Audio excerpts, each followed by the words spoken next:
Otro día empezó Juan y esta tarde empiezo yo. Así que muy buenas tardes a todos y voy a compartir el Tiger Screen, que debe ser todo esto. Vale, Sare. Y me voy aquí para no liarla. ¿Veis bien? ¿Se ve la iniciación en la astronomía? Sí. Sí.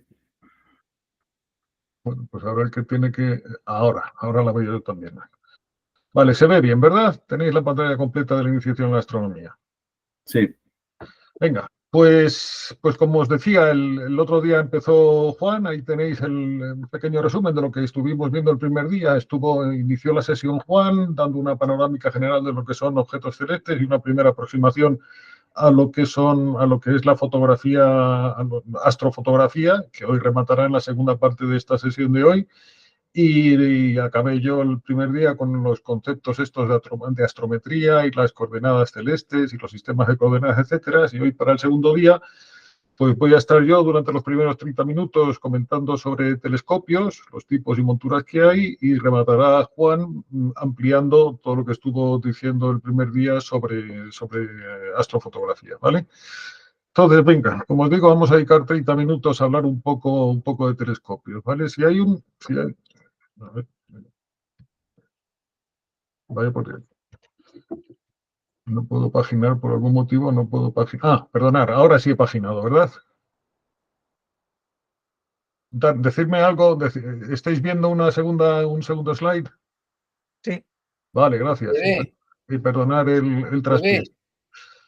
Entonces, sobre telescopios, vamos a ver, telescopios son aparatos que son francamente diversos, ¿vale? Aquí tenéis 3 telescopios. A la derecha, este chisme de aquí de la derecha, pues es un buen telescopio de aficionado, ¿vale? En el medio, lo que os estoy mostrando aquí, esto es un telescopio profesional, es el telescopio del Monte Wilson en California. Desde aquí se detectó por primera vez en este telescopio, se hicieron placas fotográficas para detectar por primera vez lo que era la expansión del universo. Y aquí a la izquierda pues tenéis una máquina prodigiosa, que es el ultimísimo telescopio que se ha puesto en órbita, el sucesor del Hubble, que es el James Webb, ¿vale? Esto es un aparato absolutamente descomunal, mide más de 20 metros de largo por cada lado, y fue empaquetado en un cohete en 4 metros y se estuvo, desde que se puso en órbita hasta que llegó al punto en el que tenía que estar, pues estuvo rehaciendo, haciendo hasta llegar a la configuración que debe ser la que tiene ahora en la imagen, ¿no? Entonces, todos estos son ejemplos de telescopios. Como veis, son aparatos francamente diferentes o variados, ¿no? Pero al final todos ellos cumplen la misión de concentrar radiación lumínica, que se vea o no se vea, siempre lumínica, y ofrecerla a un ojo, a un instrumento de detección, ¿vale? Son todos, como veis, francamente distintos, pero todos comparten una cosita, y es que están hechos de 2 partes fundamentales, que es lo que se llama el tubo, ¿vale? Que es la parte que es la que guía, la que hace de guía de de los rayos de la radiación, ¿vale? Y una segunda parte que es la montura, que es la parte en la cual está anclada el tubo y además es la que permite su orientación y su movimiento para ir orientándolo hacia los objetos que queramos ver, ¿vale? Vamos a ver un poquito más detalle de estos tubos y de las monturas a continuación. En cuanto a los tubos, para el aficionado hay básicamente los 2 tipos de tubos que veis aquí, ¿vale? Hay el de la izquierda, dejadme primero, podréis distinguirlos porque se mira de forma completamente distinta, ¿vale? En este de la izquierda, que es un telescopio refractor, que es el que utilizó Galileo, el que inventó Galileo, básicamente hay que ver por abajo, ¿vale? Aquí esta señorita se ha puesto de rodillas y está utilizando un prisma acodado que se llama, porque si no tendría que estar mirando hacia arriba, completamente tirada al suelo y mirando hacia arriba, ¿vale? En el esquema que os estoy proponiendo aquí, podréis ver claramente por qué es así, porque es que, bueno, por el camino que siguen los rayos lumínicos a lo largo del tubo, pues es que al final la imagen se forma pues aquí abajo. Entonces hay que tirarse al suelo, bueno, o poner un trípode muy alto para mantenerse de pie, ¿vale? Y el segundo tipo se mira de lado, por así decirlo, entre comillas, ¿vale? Es un tipo de telescopio en el cual el ocular, que es el punto en el que uno apoya el ojo, que es donde tiene el elemento óptico que se forma la imagen y es donde hay que mirar, pues está en un lateral del telescopio y como podéis ver está en un lateral por este motivo que veis aquí en este diagrama del camino óptico, ¿vale? Estos telescopios se llaman reflectores y lo que, como podéis ver, pues lo que hacen es circular los rayos de una forma que al final pues se puede tener una posición un poco más digna y más cómoda desde un punto de vista de uso, ¿vale? Esto se llama reflector, estos telescopios de aquí, que por cierto, este es el que inventó Newton, ¿vale? Estos son los dos diseños que se han inventado en la historia, básicamente, y que siguen en la actualidad, ¿vale? El refractor de Galileo y el reflector de Newton. Esto se llama reflector porque lo que hay aquí abajo es un espejo, ¿vale? El primer punto de contacto de los rayos lumínicos se produce sobre un espejo, mientras que en el refractor ese primer punto de contacto se hace sobre una lente biconvexa. ¿Vale? Esto se estudiaba en el bachillerato cómo los rayos se difractan o se refractan al pasar por esta lente, ¿vale? En ambos casos, el ocular, que es la parte, que es el punto, es la lente o el punto donde se pone el ojo para ver, en ambos casos, tanto en el refractor como en el reflector, siempre se trata de una pequeña lente biconvexa, ¿vale? Pero como os digo, la diferencia fundamental entre estos dos es que el refractor, todos los elementos ópticos son lentes, ¿vale? Y el reflector, al final, el ocular siempre tiene que acabar siendo una lente, pero el elemento fundamental es un espejo parabólico y muy parabólico, o sea, tiene que estar muy bien colimado, muy bien pulido para que realmente las imágenes sean limpias, ¿vale? Se me está olvidando un pequeño elemento, un tercer elemento que hay en estos telescopios reflectores, que es este pequeño espejito, que es el que hace que los rayos finalmente pues acaben en este ocular de aquí, ¿vale? Estos son los dos principales tipos de tubos que hay. Aquí no hay mucha, incluso los telescopios más grandes suelen ser casi siempre reflectores, ¿vale? Por un motivo sencillo, porque son bastante más sencillos de construir, ¿vale? Hacer una lente grande, como podéis imaginarlo, lo importante del tubo, uno de los factores fundamentales es la superficie que está enfrentada al objeto que queremos ver. En un refractor se trata del objetivo, es una lente, como os he dicho. En un reflector, el objetivo es un espejo. Bueno, pues los espejos son razonablemente simples de construir y desde luego es mucho más sencillo construir un espejo parabólico de un diámetro X que la misma lente del mismo diámetro X. Una lente es un auténtico problema porque tardan básicamente muchísimo en enfriarse y además tienen unos problemas tremendos de estabilidad y de peso que va fastidiando todo lo que son las propiedades ópticas del material, ¿vale? Otro detallito que querías comentaros en este punto es este pequeño telescopio. De hecho, o sea, vais a verlo. Este telescopio refractor no lo tiene, pero este reflector sí. Es muy típico ver estos pequeños telescopios. Son como oculares, son como catalejos que se llaman buscadores, ¿vale? Mayoritariamente, como os digo, son pequeños telescopios que lo que te hacen es ayudar en la orientación del telescopio. Todos estos telescopios al final tienen, cuando están apuntando al objeto de interés, tienen un campo de visión tremendamente pequeño, ¿vale? Juegas con lo que es la amplificación que te da el ocular, pero típicamente estamos hablando de medio grado, 1 grado o algo por el estilo. Y eso hace que intentar localizar objetos de forma razonablemente manual sin la ayuda de nada más sea tremendamente complicado, porque medio grado es francamente poco. Medio grado, 1 grado es el dedo meñique a la distancia del brazo, lo que se ve cuando la superficie o la longitud angular que está tapando un dedo meñique a la distancia de un brazo, eso es aproximadamente 1 grado. Entonces necesitas un aparato que se llama el buscador, que lo que te ayuda es en tiene un campo de visión mayor y te ayuda a orientar mejor el telescopio. Suelen ser pequeños catalejos, ¿vale? Pero también pueden ser simplemente mirillas, completamente como un tubo transparente o un tubo vacío con una mirilla que te ayuda a entender dónde estás apuntando, ¿vale?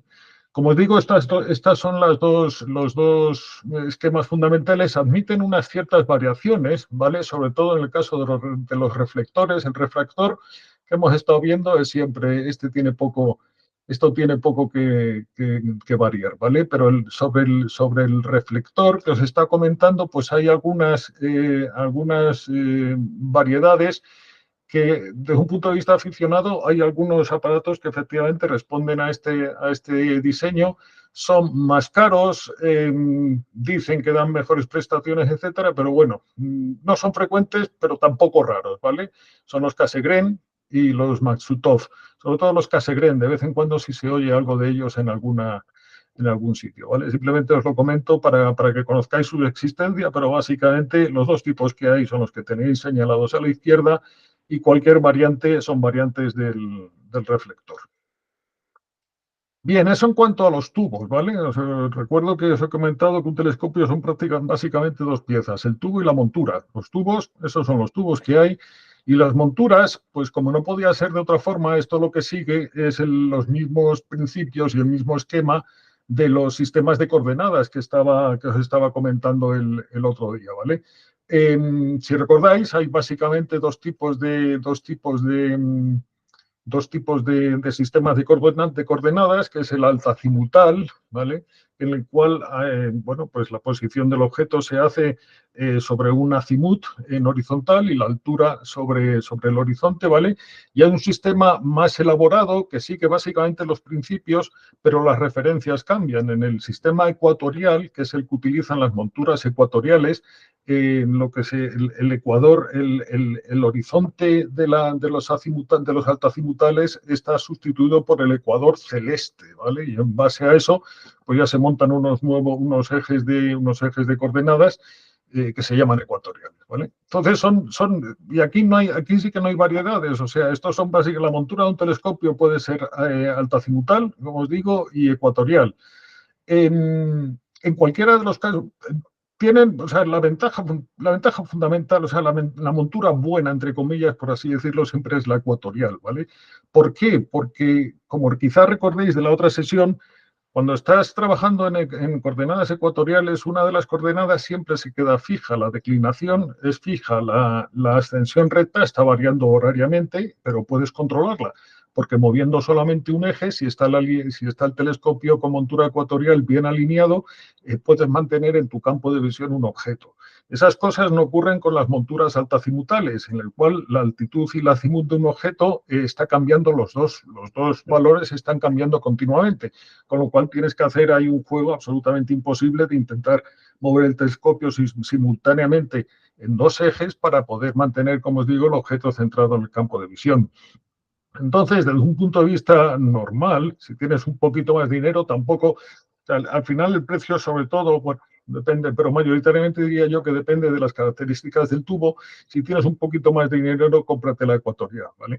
En cualquiera de los casos, hay un tipo de monturas que se llaman las monturas motorizadas o monturas Goto, como os tengo puesto aquí, ¿vale? Esto lo que permiten es, o sea, son sencillo de entender, o sea, con un par de motores paso a paso, un par de actuadores, lo que hace es controlar el motor, controlar el desplazamiento de la montura en cada uno de los ejes. Esto, evidentemente, lo que te hace es la vida tremendamente más simple, como veremos ahora dentro de un momento, ¿vale? Entonces, cuando las monturas están motorizadas, realmente desde un punto de vista del aficionado, pues el mundo es sencillo. O sea, todas estas ventajas, inconvenientes que os estoy diciendo respecto a que el objeto esté fijo o no fijo dentro del campo de visión, en el momento que la montura está motorizada, pues deja de ser un problema, entre comillas. Estoy hablando al 90%, con el 90% de certeza, ¿vale? Incluso las motorizadas bien alineadas, si no está la alineación perfecta, se te acaba yendo el objeto del campo de visión. Pero bueno, básicamente a grandes rasgos es lo que os estoy comentando, ¿vale? Estos son los esquemas, como os digo, de los dos tipos de monturas fundamentales que hay. Y aquí a continuación, pues tenéis un par de ejemplos concretos, ¿vale? Bueno, pues es simplemente, veis, el telescopio de la izquierda se mueve la base en horizontal, girando a derecha e izquierda, y tiene un segundo eje en altitud, ¿vale? Esta montura está motorizada, se ve que está motorizada porque tiene un cuerpo importante y ahí dentro todo esto está lleno de electrónica y de motores paso a paso que permiten su control electrónico, ¿vale? Y aquí a la derecha lo que tenéis es una montura ecuatorial, ¿vale? Las distinguiréis también porque las monturas ecuatoriales disfrutan de este chisme de aquí. Esto es un contrapeso, esto es simplemente esto es una masa de hierro o de plomo que pesa lo que tenga que pesar y lo que te permite cuando el telescopio está bien alineado y como os digo, tienes un objeto, estás viendo un objeto a una declinación rara, lo que te permite es mover simplemente de forma muy sencilla, moviendo con el dedito, simplemente el telescopio se mueve y puedes, como os digo, muy fácilmente, sin tener que hacer ningún esfuerzo, seguir al objeto, ¿vale? Bien, pues creo que esto en cuanto a montura, si no recuerdo mal. Ah, no, me quedaba comentaros una cosa. Hay un tipo de montura altazimutal que es importante mencionar porque tiene nombre propio, ¿vale? Se llaman las monturas Dobson y como podéis ver aquí en este aparato es básicamente un sistema altazimutal, pero tienen importancia porque resulta que esto es tremendamente simple de hacer, ¿vale? Esto, como os digo, tiene nombre propio, de un señor con nombre propio en el año 65, este tal John Dobson, y tiene importancia porque vais a ver en las tiendas de telescopios, vais a ver realmente mucha oferta de este tipo de monturas, con todos los inconvenientes que tiene una montura altazimutal no motorizada, como es lo que os estoy enseñando aquí, pero desde un punto de vista de aficionado, pues puede ser una buena opción para un primer telescopio incluso para un gran telescopio, porque al ser sencilla de manejar e incluso de construir, como veremos un poco a continuación, como os digo, esto tiene la ventaja de que pueden soportar grandes pesos, básicamente con madera. Esto se hace con un capítulo de bricomanía.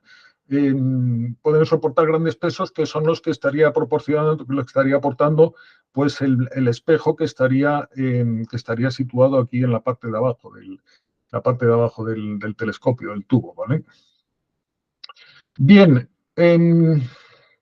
esto en cuanto a monturas, y vamos a ver un poco cómo se usa y cómo se mira y cómo se ve, ¿vale? Entonces, no voy a entrar en muchos detalles, pero simplemente quiero dejar este texto aquí para que entendáis que esto es un juego de alineación, ¿vale? Tanto en la altazimutal como en la ecuatorial.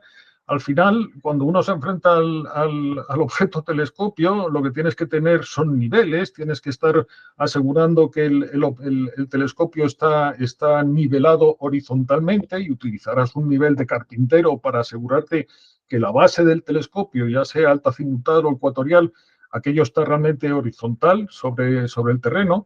Y luego las cosas serán un poco distintas en el caso de cada una de las monturas, ¿vale? En el caso, como estoy diciendo todo este rato, las altazimutal son complicadas de manejar porque pensemos en la Luna, que es sencillo, es un objeto grande, tú lo pillas, lo tienes en campo de visión y la Luna se te va. Ya estuvimos hablando el otro día de que los objetos se mueven en el cielo, ¿vale? Y se te va y tienes que estar moviendo el telescopio, como os digo, en dos ejes para conseguir seguir viendo la Luna o el objeto que tengas entre manos.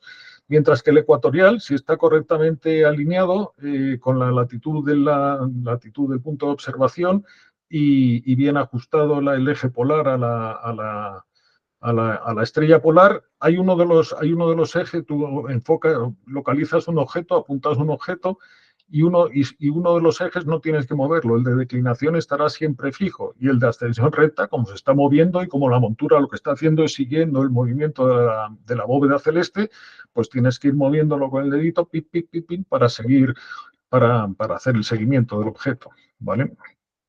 Cuando tienes una montura motorizada o goto, pues bueno, es menos romántico, pero es todo mucho más sencillo, ¿vale? Porque básicamente si además va equipado con un GPS, perdón de nuevo. Si va equipado, si el telescopio va equipado con un GPS y va equipado con un reloj, hombre, no es exagerar, no hay que tirarlo al suelo, hay que llevar cuidado con él, siempre tienes que tenerlo bien nivelado horizontalmente, pero básicamente consiste en apuntar el telescopio a un objeto conocido, decirle con el controlador que tienes en la mano qué objeto es y ya está. El telescopio está alineado, informado y en el controlador le dices, pues vamos a ver tal, vamos a ver cuál. Y él se encargará de mover los dos ejes simultáneamente, se tenga la montura que tenga y además una vez que esté fijado en el campo de visión, pues hará el seguimiento correspondiente. ¿Vale? Eso es en cuanto a cómo se usa, pero cómo se usa desde un punto de vista físico, todo el movimiento de alineación, etcétera. Luego hay también toda una ciencia y es todo un problema, entre comillas. Bueno, hay que saber bastante de cómo mirar, ¿vale? Ya estuvimos comentando el otro día y insistimos aquí y ahora Juan lo rematará, que es que, vamos a ver, lo primero que necesitas, desde luego, es un buen cielo, un cielo de calidad, ¿vale? Eso no, eso hace pequeño a cualquier telescopio que tengas. Pero incluso, o sea, ya que aquí vamos a utilizar el ojo, bueno, pues hay técnicas también que se llaman de visión lateral, ¿vale? Resulta que, bueno, fisiológicamente, por la forma en la que está construido la retina, el fondo del ojo, etcétera, la mayor sensibilidad a las variaciones, a los deltas de contraste, de luz-oscuridad, no se produce justo en el punto central de donde estás viendo, sino en las partes externas y más próximas a la finalización de ese campo de visión. Bueno, pues esto con un poco de entrenamiento, y no es complicado, pero efectivamente te entrenas y eres capaz de educar al ojo a poder detectar mejor objetos que estén separados de la parte central de tu campo de visión. Esto es algo que realmente se entrena y se consigue y es así, efectivamente, ¿vale? Luego, una cosa importante que hay que entender desde un punto de vista de astronomía de aficionado, que la astronomía no es en color, la fotografía astronómica que veremos más adelante sí, pero cuando uno mira por un telescopio no ve nada de color de lo que ve en las fotografías, ¿vale? Es cierto que algunas estrellas sí puedes apreciar matices rojos, azules que pueda tener, etcétera, pero en general todas estas fotos preciosas de nebulosas, de galaxias, etcétera, que vemos en color por todos lados, la vida cuando la miras por el telescopio no es así, ¿vale? Y luego hay también que ajustar un poquito de expectativas, ¿vale? O sea, por aquí a la derecha tenéis Andrómeda, que ya nos enseñó Juan el otro día una foto que había hecho él mismo, francamente buena, ¿vale? Es un objeto sencillo, grande, etcétera. Y bueno, pues aquí tenéis una foto de Andrómeda y lo que vais a ver, incluso en un telescopio muy bueno, ¿vale? Esta imagen yo diría que es de un telescopio de en torno a 4 o 6 pulgadas, quizá hasta 8 de diámetro. Estoy hablando de pulgadas, es el diámetro del objetivo en un reflector, sería del espejo de abajo.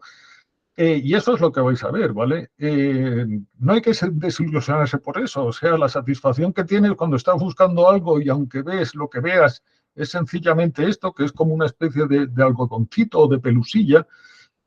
Bueno, cuando entiendes que lo que está, como comentaba Andrés el otro día después de la sesión, esto es una máquina del tiempo, estás viendo lo que era, no lo que es, ¿vale? Y es francamente satisfactorio estar buscando que te cueste y finalmente apreciar quizá en el campo externo de tu campo de visión ocular un objeto de estas características, ¿vale? Se ven cosas, se ven como los planetas, la Luna, Júpiter, etcétera, todo eso son objetos fáciles, sencillos, se ven muy bien, muy satisfactorios.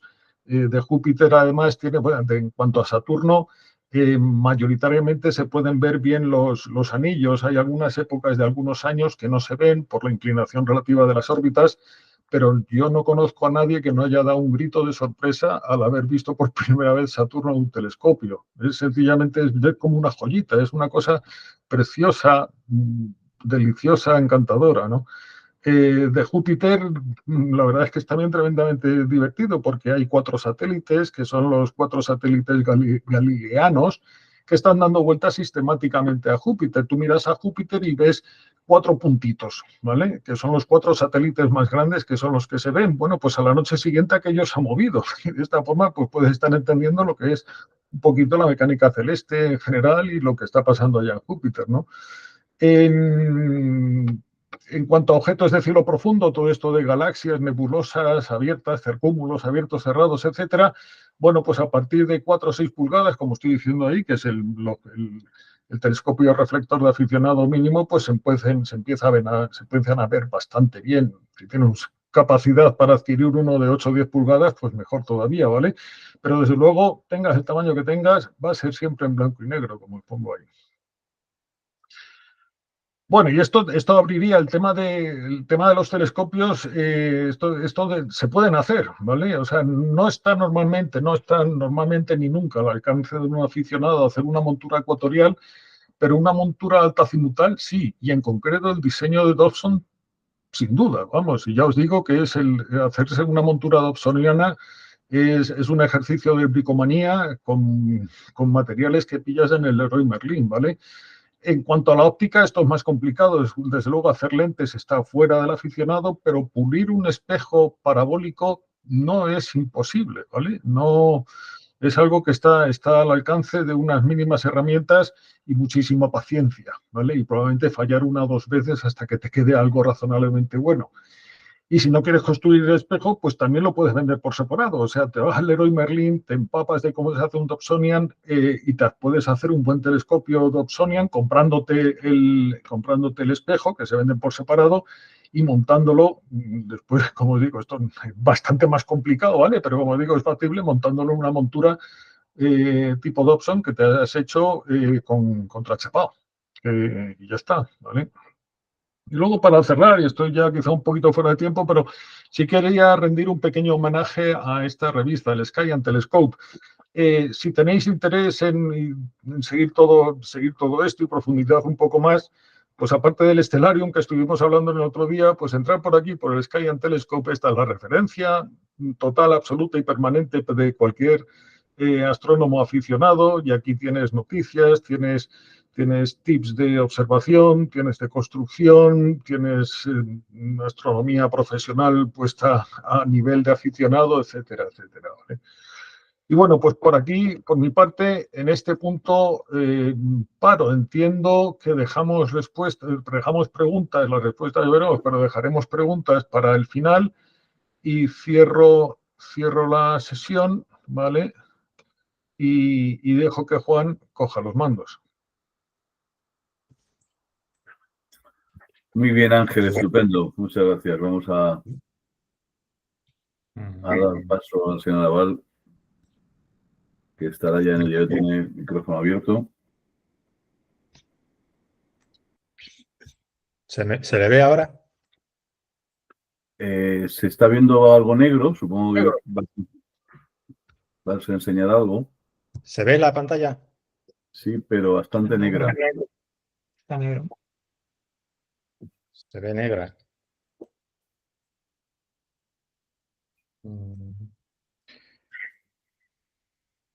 Ahora se te ve.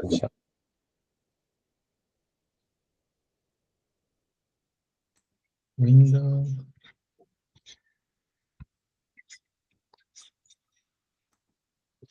¿Y ahora se ve? Igual, O sea, sí. Seguimos negro. A negro.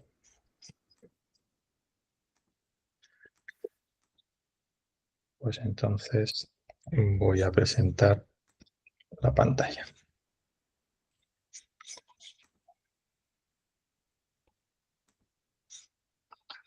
¿Y ahora se ve? Sí. Se ve ahora bien, ¿no? Sí, sí. Bien, pues el otro día nos quedamos en cómo hacer la astrofotografía de forma sencilla, simplemente con cámara, objetivo y trípode, y ya está. Pero si queremos hacer un poquito más y ver otros objetos, tenemos que utilizar unos tiempos de exposición más largos o hacer más fotos. Y para eso necesitamos lo que llamamos fotografía con seguimiento, que es simplemente una montura con un motor. Una vez que la has bien orientado bien y alineado bien, que eso es lo principal, pues se va moviendo ya solita para que, evidentemente es una montura ecuatorial, y se va moviendo sobre el eje de ascenso recta para que vaya siguiendo el objeto.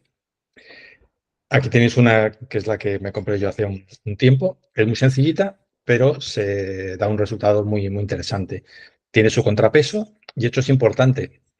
Este tipo de monturas necesitan el contrapeso porque dentro del motor, o sea, el motor tiene unos engranajes de piñones. Entonces, hay que alinearlo muy bien y hay que equilibrarlo muy bien para que no tenga un sobreesfuerzo.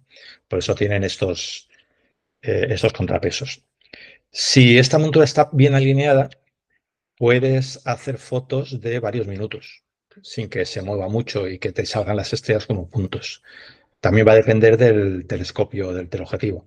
Si tiene mucha potencia, pues puedes hacer fotos de menos exposición, menos minutos. Este es más o menos el esquema del equipo que está utilizando yo. Tienes tu objetivo o telescopio, la cámara, la montura convenientemente equilibrada y un trípode. Y ya está. Entonces, el éxito aquí está en alinearlo muy bien.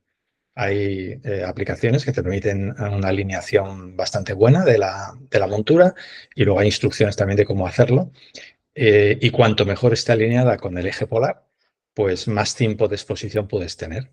Pero es fácil que puedas tener eso 2 minutos, 3 minutos sin ningún problema. Si quieres tener un mejor seguimiento, puedes utilizar lo que llaman autoguiado. Para eso hace falta un buscador y una cámara pequeñitas que se tienen que acoplar a un ordenador y a una montura.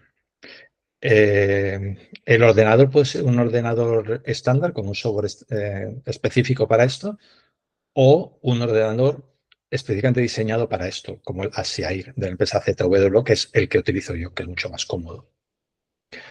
No sé si lo veis. ¿Lo veis? ¿Se me ve a mí? Bueno, pues Sí. Perfectamente. Sí, se ve. Sí. Bueno, pues este es el ordenador. Fijaos qué pequeñito es. Y aquí viene todo con sus entradas USB, sus salidas también de potencia para diversos accesorios, su entrada de potencia, su tarjeta. Bueno, aquí está todo metido. Entonces es mucho más portátil que cualquier ordenador portátil. Consumen un poquito y funciona muy, muy bien. El buscador para seguimiento es, como os contaba antes Ángel, un pequeño telescopio con una pequeña cámara que se colocan encima o debajo o alineados con el telescopio objetivo principal. Y el ordenador es esta cajita que os he enseñado, que ahí viene un modelo más pequeñito, el Mini, que funciona exactamente igual. Entonces, si queréis no utilizar este ordenador, digamos, pequeñito e integrado, podéis utilizar un software que es el estándar para esto, que es el PHD2, que es una aplicación open source disponible para varias plataformas, que te gestiona el seguimiento de la montura. Así es como funciona. Yo lo he instalado pues, en una regleta, alineado con el objetivo, y bueno, una vez puestos todos los cables y conectados al ordenador, pues permite que si la montura se va a desviar un poquito, lo corrige automáticamente. El ordenador está conectado a la montura y entonces de la señal del seguimiento dice, uy, está un poquito mal alineado, se va a disalinear y entonces lo corrige. Y con esto puedes conseguir, con esta misma montura, exposiciones de varios minutos, a lo mejor hasta 10 minutos, sin ningún problema. Con lo que yo utilizo, que es el ASIAIR y su aplicación para tableta o teléfono móvil, se puede hacer todo. Es muy fácil de utilizar y se ve en tiempo real cómo está la precisión del seguimiento. Además, esto facilita muchísimo la alineación con la polar. Aquí tenéis, por ejemplo, la alineación de la polar con esta aplicación de ASIAIR. Entonces, bueno, aquí lo interesante es que tenéis ahí una carita que ahora está en verde y ni está muy contento ni está muy disgustado. Dice que más o menos va bien. Entonces, abajo te dice cuánto estás desviado en grados, minutos y segundos. Si os fijáis, me está diciendo que tengo que bajar un poquito el eje y moverlo un poquito el telescopio, girarlo hacia la derecha. Entonces, lo que haces es que lo bajas un poquito, lo mueves un poquito a la derecha, le vuelves a dar para que lo calcule y te vuelva a calcular. Y entonces, poco a poco, en diversos pasos progresivos, lo vas alineando perfectamente. Es un poco tedioso, pero bueno, a lo mejor en 5 minutos lo tienes perfectamente alineado. Si tienes una montura, como veremos luego, con 2 ejes, no es tan crítico esta alineación. lo puedes dejar más o menos y él solo se va luego redirigiendo. Ahora, si tienes una montura como la que os enseñaba antes, que solo tiene un motor, entonces sí que conviene que esto se haga lo más perfecto posible, que tardes a lo mejor 10 minutos en hacerlo, porque luego vas a obtener un mejor resultado. El autoguiado pues es así de curioso, ¿no? Esa camarita, que suele ser en blanco y negro, de baja resolución, pues capta el campo con varias estrellas. Entonces el software reconoce las estrellas y elige una que ni sea muy brillante ni sea poco brillante, lo justo para que le sirva para el autoguiado. Y si veis la gráfica de abajo, hay dos líneas, una azul y otra roja. El azul es para la ascensión recta y la baja para la declinación. Esto es porque aquí estamos con una montura con dos motores.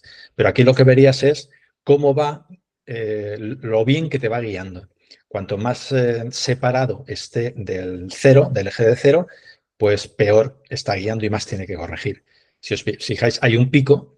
Ese pico es cuando se empieza. Cuando se empieza, normalmente hay movimientos, le has dado tú al objetivo o para hacer la foto o algo así, y luego enseguida ya se va alineando, se va poniendo en cero y va siguiendo perfectamente y se va moviendo perfectamente. Todo esto ya digo, hay que aprenderlo, pero que es muy fácil de usar al final. La motorización en dos ejes, bueno, pues ya digo, el equipo que os he dicho antes es ligero, asequible, se pueden obtener muy buenos resultados. Tiene un pequeño problema y es que para localizar un objeto puede tardarse mucho, incluso hasta una hora, porque es que no se ven. Los objetos de espacio profundo a simple vista no se ven. Entonces tienes que saber más o menos dónde está, mover la cámara de un sitio a otro, moverlo todos los ejes, hacer una foto, ver si más o menos está. Bueno, se puede tardar bastante. Entonces, para todo eso se utilizan las monturas motorizadas en dos ejes con función GoTo, que es la que os había dicho antes, Ángel. Esto es un antes y un después. O sea, el decirle que, mira, quiero este objeto, posiciónate y que la montura se mueva en los dos ejes y te ponga enfocando el objeto, lo que haces en segundos, antes tardabas horas. Pues esto es una maravilla. Y bueno, una evolución de la montura que os enseñé antes de Skywatcher es esta, que es la de dos ejes. Entonces, simplemente es igual que la anterior, pero ya tiene el eje de declinación motorizado. Y además tiene la función GoTo, con lo cual se hace todo muchísimo más fácilmente. Hay otro tipo de monturas, porque esta Skywatcher está basada también en un motor paso a paso, con engranajes típico de toda la vida. Por eso el precio es bastante razonable. Ahora han sacado unas monturas basadas en motores armónicos. Si tenéis interés en mecánica de motorización, es tremendamente ingenioso cómo se mueve esto. Esto viene de la robótica. Se utilizan en robótica desde hace mucho tiempo. Son muy fuertes y muy precisos. Y aquí pues os enseño dos del mismo fabricante, una que acepta más peso y otra menos peso, y tiene una característica que es que ya no necesitas el contrapeso, porque son tan fuertes que si no superas un determinado límite de peso, pues no necesitas contrapeso. Tienen para ponerlo, si superas ese límite hasta un poquito más de equipos más grandes, pero en general no lo hace falta y eso también te permite que sean muy portables. Estas monturas GoTo tienen una muy buena base de datos de decenas de miles de objetos. Entonces, solo con decirle el nombre o las coordenadas, te lo dirige directamente y ya digo, ahorra muchísimo tiempo. Y tienen una cosa muy interesante, que es las sugerencias para esta noche. Entonces, aquí os enseño un pantallazo. Como saben por las coordenadas GPS dónde estás, pues, y cuál es la hora, pues te dicen cuáles los objetos que más fácilmente vas a poder tú fotografiar o observar. Entonces, si os fijáis aquí, por ejemplo, en el medio, te está diciendo que el objeto M39, bueno, aparte de sus coordenadas, qué magnitud tiene y cuál es el tamaño en minutos de arco. Y en la gráfica te indica a qué hora está más alto en el horizonte. Entonces yo siempre escojo las que estén más altas porque tengo menos polución y una atmósfera más clara. Entonces aquí te está diciendo que a las 2 de la madrugada pues ya está muy alto en el horizonte, con lo cual desde a lo mejor las 12 hasta las 4 puedes hacer fotografías bastante bien de este objeto. Y entonces basta con decirle ahí a la derecha el GoTo y automáticamente posicionará la montura y ya estará lista para empezar a fotografiar. Como digo, esto es un antes y un después en esto de la astrofotografía. Entonces, una vez que tenemos alineado el equipo con la Polaris, realizado el correcto enfoque del objetivo, como os dije la vez pasada, que se puede hacer manualmente o con las máscaras de Bahtinov que os indiqué, podemos empezar a fotografiar. Entonces aquí es donde empieza la parte más aburrida, porque es programar las fotografías y que empiece a fotografiar y puede estar 1 hora fotografiando, mientras tú puedes estar durmiendo o puedes estar leyendo o lo que quieras, ¿no? Se suelen realizar entre 20 y 100 fotos de cada objeto. Y hay varias fotos que se tienen que hacer. Lo que llaman los lights son las fotos estándar, las fotos donde vas a obtener la información. Además, se deben tomar lo que llaman los darks, que son fotos con la tapa puesta, porque esto lo que te hace es, con las mismas condiciones de temperatura, exposición, etcétera, te hace una foto en negro, pero que es capaz de almacenar información sobre el ruido del sensor, para luego quitarlo de las otras fotos.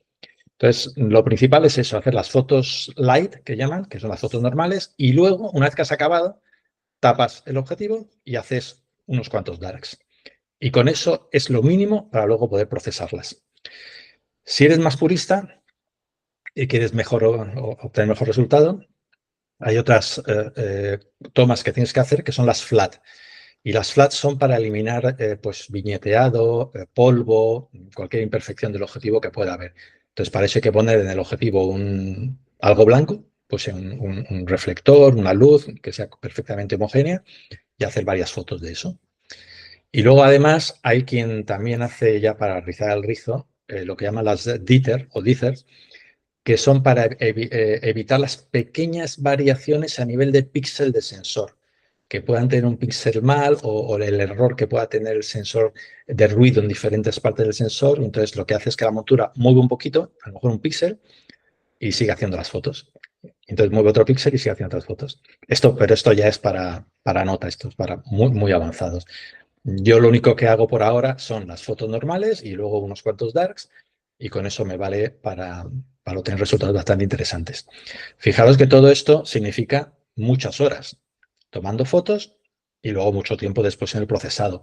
Pero sobre todo es eso, que una vez que hemos tomado nuestro tiempo en alinear bien el equipo y calibrarlo bien, la fotografía es cuestión de que programarlo y, bueno, pues que vaya haciendo las fotos. Para lo que es el procesado de todo esto, pues hay diversos software, ¿no? Hay uno que utiliza mucho la gente, que se instala en un portátil y que funciona también en varias plataformas, que es el NINA, el Nighttime Imaging and Astronomy, que te permite hacer de todo. Te permite hacer el seguimiento, la alineación con la polar, programar la toma de fotografías, etc., ¿no? Este es el más usado, pero como digo, yo utilizo el ASIAIR de ZWO, que hace todo esto, pero evidentemente es menos versátil, pero mucho más portable que llevar esto en un ordenador. Eso ya, para gustos, pues el que quiera una cosa u otra. Luego, aplicaciones de procesado, una vez que tienes todo eso, pues hay también bastantes. El propio ZWO tiene el ASI Studio, que te permite hacer un procesado básico, sobre todo el apilamiento de las fotos para que la relación señal-ruido sea mejor y salga mejor la imagen. Eso es lo básico, y para eso tenemos el ASI Studio, el Deep Sky Stacker, que es el que utilizo yo, Starry Sky Stacker, Sequator, y luego hay aplicaciones que, además de eso, permiten hacer muchas más cosas, como el PixInsight y el Cyril. El PixInsight es de pago y no es barato, pero es el que más cosas hace y el más potente. Cyril está bastante bien, es software libre, creo, pero bueno, es cuestión de cuál es el que más os gusta y cuál es vuestro nivel y hasta dónde queréis llegar. Para que hagáis una idea de lo que se puede hacer, pues aquí os enseño una foto de Andrómeda que hice en agosto. Esto está hecha con un objetivo fotográfico de 300 milímetros, con un F4, ISO 800, es una Olympus, que es una cámara de sensor pequeño. Entonces, al ser un teleobjetivo bastante importante con un sensor pequeño, lo que obtengo es un ángulo muy estrecho, es decir, que la galaxia me sale bien de tamaño. Si recordáis de la sesión pasada, os presenté una foto también de la galaxia Andrómeda, pero ya con un objetivo más pequeño, 90 milímetros, con lo cual salía muy pequeñita en la imagen. Y esta foto está hecha con 14 fotografías, o sea, 14 imágenes de, lo llamamos lights, de 60 segundos de exposición, y luego hice 8 darks con la tapa puesta, exactamente también de 60 segundos de exposición. El total de exposición son, pues si hacéis la multiplicación, 840 segundos. Una vez hechas estas exposiciones, pues las meto en el ordenador y con alguno de ese software de apilamiento, pues las apilo, le aplica los darks para quitarle el ruido y luego las he metido en mi software estándar de proceso de imágenes para hacer un poquito de contraste y poco más. Aquí no he aplicado ninguno de los extraordinarios filtros que tienen esos softwares más especializados que hacen maravillas, pero simplemente para daros una idea de lo que se puede hacer de una forma muy, muy simple y sin emplear demasiado tiempo de procesado. Y esa se la enseñé a un astrofotógrafo que llevaba muchos años y no daba crédito de lo que se podía hacer con tan poquito esfuerzo, ¿no? Y esta otra la hice al día siguiente. Está hecha con un objetivo menos potente, es un 210 milímetros, también un f4, al mismo ISO, con un sensor un poquito más grande y no he necesitado tanta ampliación porque es la nebulosa Norteamérica, que es muy grande. Realmente en el cielo, si la viéramos a simple vista, se vería enorme. Lo que pasa es que no la vemos a simple vista, pero es muy grande, no hace falta grandes, que es la ventaja de la fotografía de cielo profundo, objetos del espacio profundo, que son muy grandes, no hace falta grandes telescopios y eso facilita mucho la vida. Aquí, como esta cámara me permitía más de 60 segundos de exposición, pues utilicé 4 minutos y fueron 10 fotografías de 4 minutos, para un total de 2.400 segundos. Y hice luego 3 darks, también de 4 minutos. Las apilé, le quité el ruido, procesé un pelín en Photoshop y aquí tenemos la respuesta, ¿no? Que está bastante bien para ser una prueba así rápido y corriendo. Como veis, con una montura de estas de 2 ejes ecuatorial con GoTo, una cámara y un objetivo, y un ordenador, o bien un portátil, o bien este ordenador integrado de la CIA, es lo único que hace falta para obtener imágenes realmente muy, muy interesantes. Luego ya dependerá de cuánto tiempo quieras emplear en el procesado, que eso cuanto más tiempo, pues mejor te sale. Ahí hay mucho que aprender y mucho tiempo que dedicar. Si ya has superado toda esa fase, pues entonces puedes cambiar el objetivo fotográfico por un telescopio, que no hace falta que sea un enorme telescopio, entre 256 milímetros va bien. También eso va a depender del tamaño del píxel del sensor. Eso hay unas tablas que te indican cuánto debe ser. Evidentemente, cuanto más luminoso sea, menos tiempo de exposición necesitaremos, pero va a ser más grande y más caro. La ventaja de un telescopio frente a un objetivo es que se puede poner filtros y que el enfoque se enfoca de una forma más precisa. Tiene unos piñones para enfoque que es mucho más preciso, ¿no? Pero la calidad al final de la fotografía va a ser prácticamente la misma. El siguiente paso sería utilizar una cámara dedicada para astrofotografía.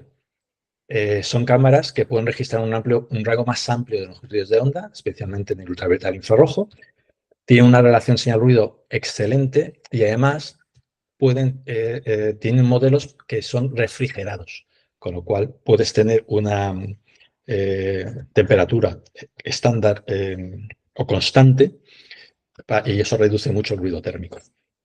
El único inconveniente es que tiene un precio alto. Empiezas en 1.000 euros y de ahí para arriba, ¿no? Pero las ventajas son indudables. Así quedaría más o menos con un telescopio y una cámara dedicada. La cámara dedicada, bueno, las 2 cámaras, la más grande es la cámara para las fotos y la pequeñita de arriba es la de seguimiento. Aquí está utilizando un pequeño buscador de seguimiento bastante grande, pero el resto es exactamente como os he dicho antes. ZW ha sacado ahora una cámara muy, muy interesante, que es esta que tenéis aquí, que si miráis a la derecha, veis que tiene un sensor grande, que es el que utiliza para obtener las imágenes, y luego un sensor pequeñito arriba, que este es el sensor de seguimiento. Entonces, estas 2 cámaras que vemos en esta diapositiva, lo que ha hecho es juntarlas en una sola. Y entonces todo el equipo de arriba, la cámara pequeñita de arriba y el buscador, lo eliminas, porque todo se hace a través de una sola cámara y del telescopio. Simplifica mucho la vida y funciona realmente bien. Y ya para rizar el rizo, ha sacado recientemente, hace un mes, esta otra cámara, que es como antes, pero incorpora el ordenador. Con lo cual ya no necesitas un ordenador fuera. Solo con esto, la montura y el telescopio, ya tienes todo puesto ahí. Entonces, menos cables, menos complejidad, lo montas rápidamente y, bueno, pues funciona. Desventaja, que es un todo en uno y si quieres cambiar algo no lo puedes cambiar. Si lo tienes todo por separado, siempre puedes poner y quitar lo que a ti te da la gana, ¿no? Es más bricolaje. Aquí es todo en uno, muy facilito, muy cómodo y con resultado también excelente. Ya hay gente que utiliza cosas también más avanzadas, si quieres ir más allá, que es el enfoque automatizado, que a través de un pequeño motor va enfocando y la propia cámara te va diciendo si está enfocando o no y lo va controlando. También puedes utilizar filtros de banda estrecha para eliminar la polución lumínica. Hay gente que desde dentro de ciudades hace fotografía, astrofotografía con este tipo de filtros. Y luego algunos usan cámaras monocromas y una rueda de filtros para obtener imágenes en bandas de pues, el oxígeno, el azufre y el hidrógeno, que son las más, digamos, la longitud de ondas más estándar en el espacio. Esto significa que tienes que triplicar o cuadruplicar los tiempos, porque tienes que hacer las mismas fotos con cada uno de los filtros en las cámaras monocromas. Y además los DARs tienen que ser en cada uno de los filtros, con lo cual esto pues es un poquito ya más serio, ¿no?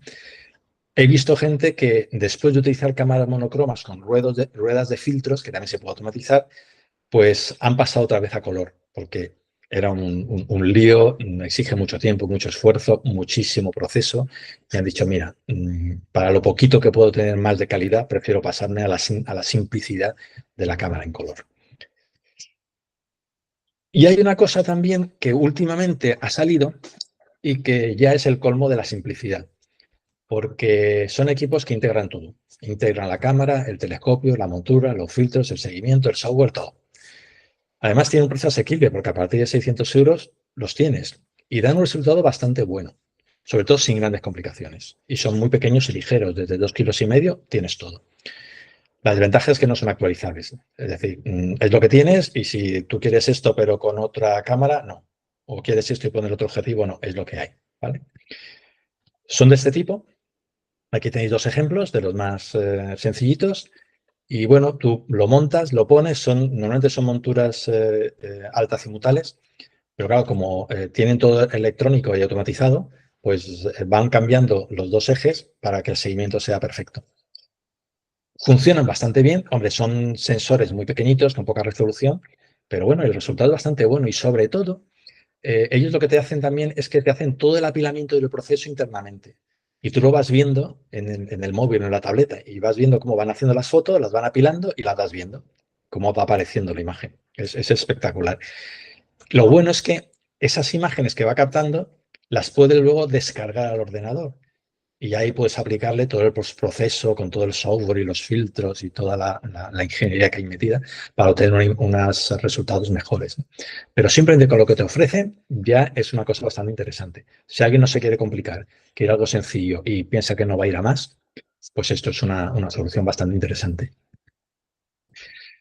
En cuanto a mis recomendaciones, pues siempre es ir poquito a poquito y no pasar al siguiente nivel hasta agotar las posibilidades del nivel anterior. Porque si te montas el súper equipazo no vas a saber dónde empezar. Y una cosa importante es el proceso.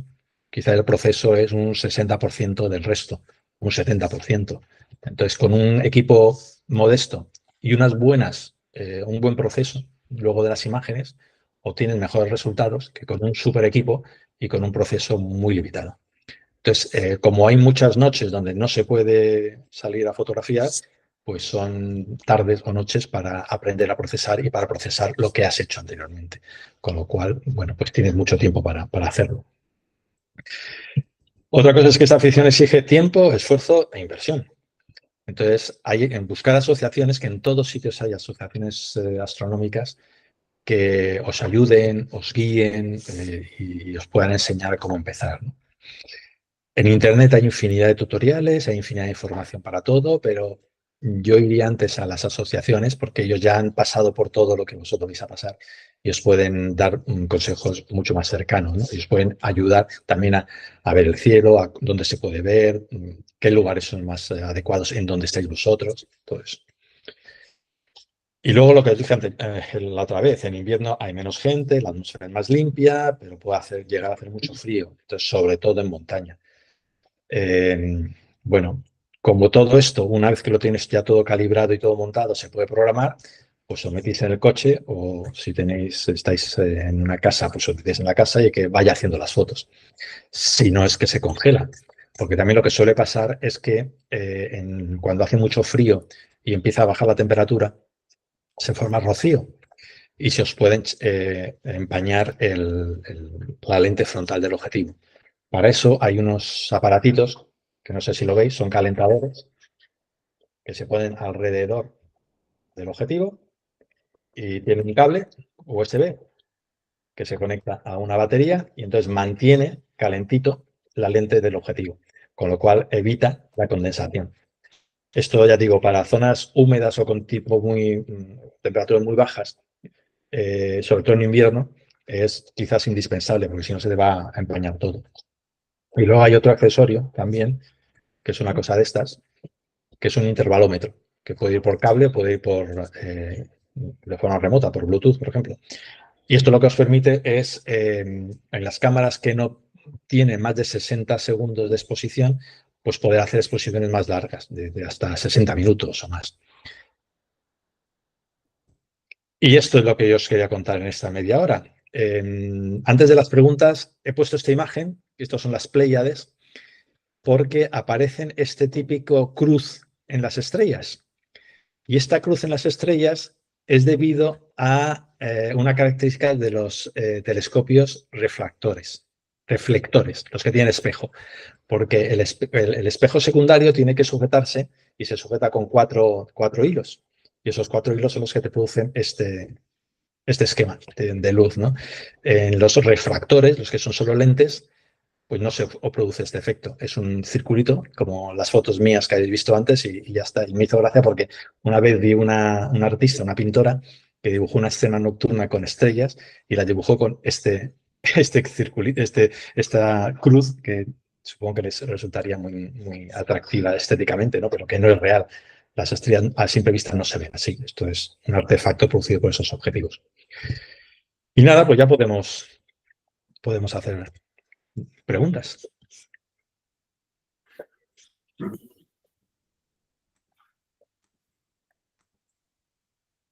Ya está.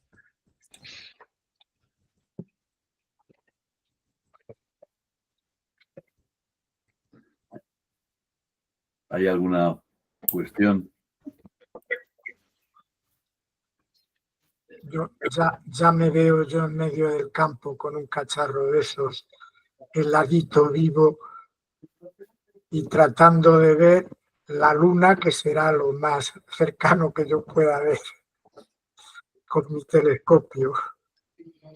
Claro, lo que pasa es que al final, como a simple vista se ve poco, acaba rápido, entonces por eso la gente va hacia la fotografía, porque con fotografía puedes, con cosas muy sencillas, fotografiar objetos realmente alucinantes, ¿no? Todas las nebulosas son increíbles, que eso a simple vista no se ve. Entonces por eso la gente empieza observando a ojo, pero cuando ya has visto todo lo que se puede ver a ojo, pues dices, bueno, ¿cómo puedo ver más? Pues con la fotografía. Yo la verdad es que os admiro cómo habéis llegado a meteros en ese mundo de una forma tan profunda, ¿vamos? Porque yo ya os conté el otro día que yo tiré la toalla a los 3 días de estar brujoleando con el telescopio. Y es que, como vosotros bien insistís, se necesita mucha paciencia para seguir con esta afición, claro. O sea, que por eso digo que admiro vuestra paciencia. No, y sobre todo no deprimirse con los primeros resultados, porque yo la primera vez, pues de todas las fotos que hice, todas me salían con las estrellas movidas. Obtuve excelentes fotos de estrellas movidas. Y entonces tuve que ver qué es lo que pasaba, si es que estaba mal alineado, si es que el seguimiento no era correcto. Entonces, poco a poco vas aprendiendo hasta que ya logras tener unas fotos que más o menos las salidas salen con puntos. Y dices, bien, ya he pasado la primera etapa, ¿no? Y luego sigues y vas poquito a poquito y vas aprendiendo. Entonces, es un esfuerzo, una paciencia, un conocimiento, pero que al final pues es muy satisfactorio por las imágenes que obtienes. Juanfrey, aparte de las dos sesiones, está subida una y subiré yo esta noche ya la segunda, Andrés preguntaba si se pueden compartir, lo he preguntado ahora por el chat, si se pueden compartir las propias presentaciones. Supongo que sí. ¿En qué habéis hecho las presentaciones?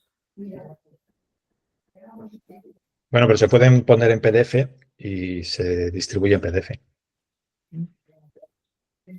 Andrés, Gracias. Vale, lo has oído. Sí, es que estaba en mute. Vale. Es que hay información que me parece muy interesante que, bueno,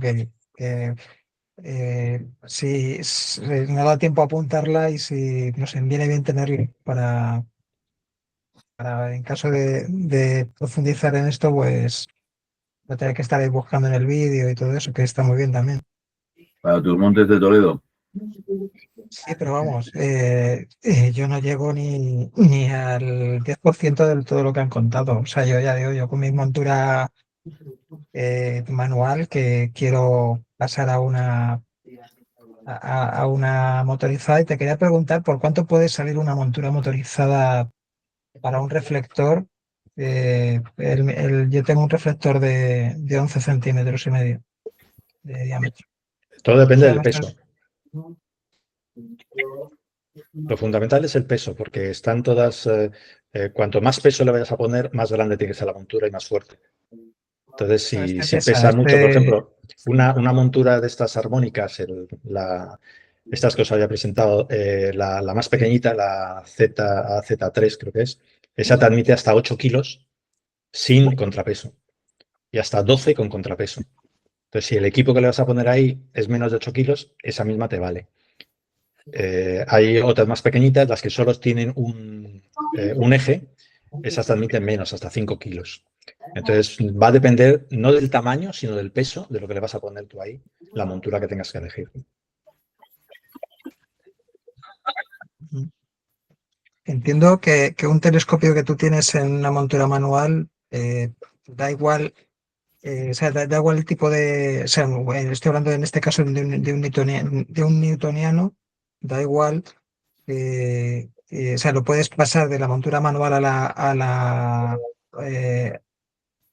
la motorizada sin problema. Es que yo me acuerdo que cuando me comentaron en su momento que ese tipo de telescopio es un Bresser, que no me valía para una montura motorizada y nunca entendí muy bien por qué. Yo creo que me contaron una película.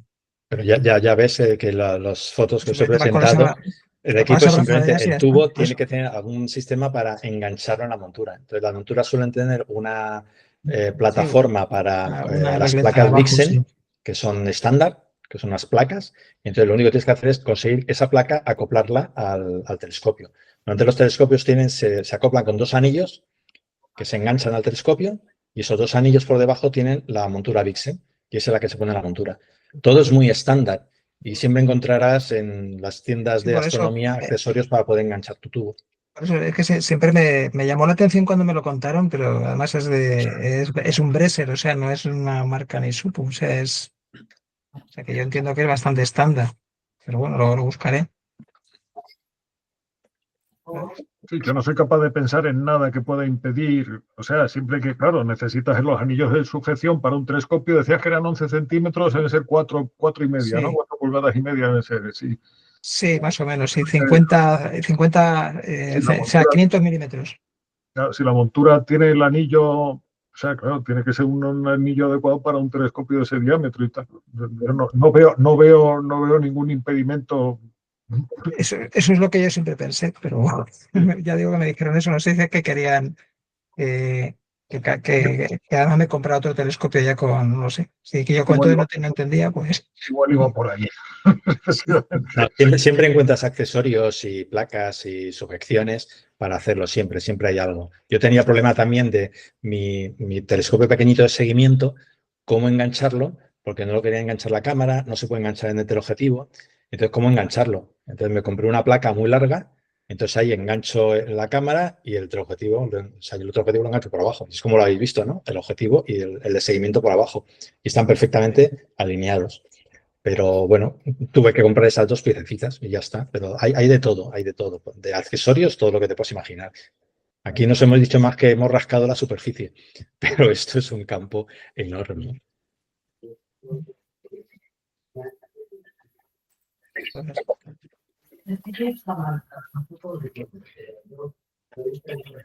No sé si es el ruido que está entrando o alguno quiere preguntar algo más. Bueno, parece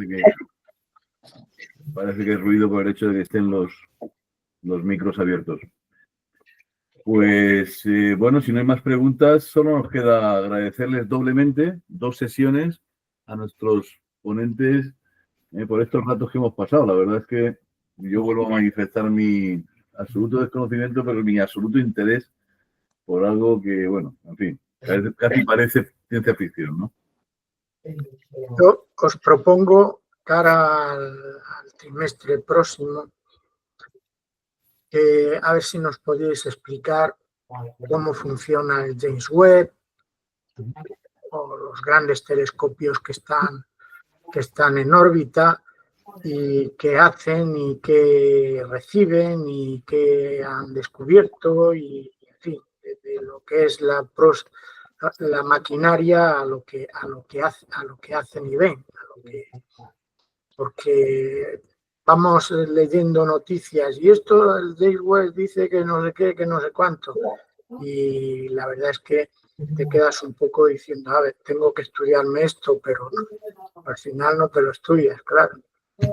Venga, queda cogido el reto, Alfonso. Y el web, y ahí, es que, bueno, sí, eso también, eso es otra novela. O sea, hubo un telescopio que pasó desapercibido que fue el Spitzer, que era infrarrojo, fue fundamental en todo lo que es cosmología, etcétera. Y claro, estuvimos todos, además el Hubble con su historia de fallida, etcétera, y que lo arreglaron con una misión de la STS. Hay una aventura de contar. Venga, yo por mi parte, Sí, seguro que Juan se me porque también. Porque también es eso del infrarrojo, del aluminio, del ultravioleta, de los rayos X. O sea, ahí hay un follón de unos captan esto, otros captan otro, y eso es. Y yo lo leo, pero al final dice, bueno, pues, vale. Es más sencillo que el DB2. Esto es un guiño. Dale. Fijaros, os comento una cosita que le comenté yo a un astrónomo cuando fui a Canarias a ver allí los telescopios. Y yo le dije, bueno, pero ahora con los telescopios espaciales, todos estos observatorios terrestres, ¿para qué se hacen? No van a valer para nada, porque ya los tenemos y lo lanzamos. Y me dijo una cosa muy curiosa. Dijo, es que cuando se lanza y se obtienen las primeras imágenes de un telescopio que esté en órbita, la tecnología que hay ahí es tecnología de 10 años antes. Mientras que nosotros en los telescopios terrestres, si aparece una tecnología nueva, la podemos aplicar inmediatamente. Por ejemplo, unos sensores para imágenes nuevos los acoplamos inmediatamente y empezamos a hacer fotos. En el telescopio no. Tenemos que seguir con el sensor de hace 10 años, sigue haciendo fotos. Con lo cual me dio mucho que pensar sobre eso, ¿no? Por eso se siguen haciendo telescopios en tierra cada vez más grandes por ese mismo motivo, sin dejar de pasar a los telescopios de órbita porque te evitas toda la atmósfera. Claro, fíjate, esta mañana leía yo una noticia de no sé qué telescopio en el desierto de Atacama que hablaba de una galaxia de, no sé si decía, de 300 millones de edad, o sea, del universo primigenio. Y digo, pero ¿cómo coño ese telescopio está ahí? Pues eso ponía la noticia. No sé si estaba redactada por un periodista que no sabía de qué iba o es real, vamos. Bueno, pues de eso podremos hablar entonces. Sí, Muy bien. a mí me interesa. Juanjo y Ángel, Muchísimas podéis hablar gracias. de vuestra presencia en telescopios. Habéis estado los dos en telescopios. Entonces, si dejáis caer algo de vuestras visitas a telescopios, diciendo que además sois empleados de IBM, como creo que uno de vosotros llegó a decir en un telescopio, pues bueno, pues es una anécdota a recordar. Venga, Muchas gracias. quedamos en una próxima. Venga. Venga, Venga, Muchas vale. gracias. muchas gracias. Gracias. Chao. Hasta luego. Adiós. Chao. Hasta luego. Chao.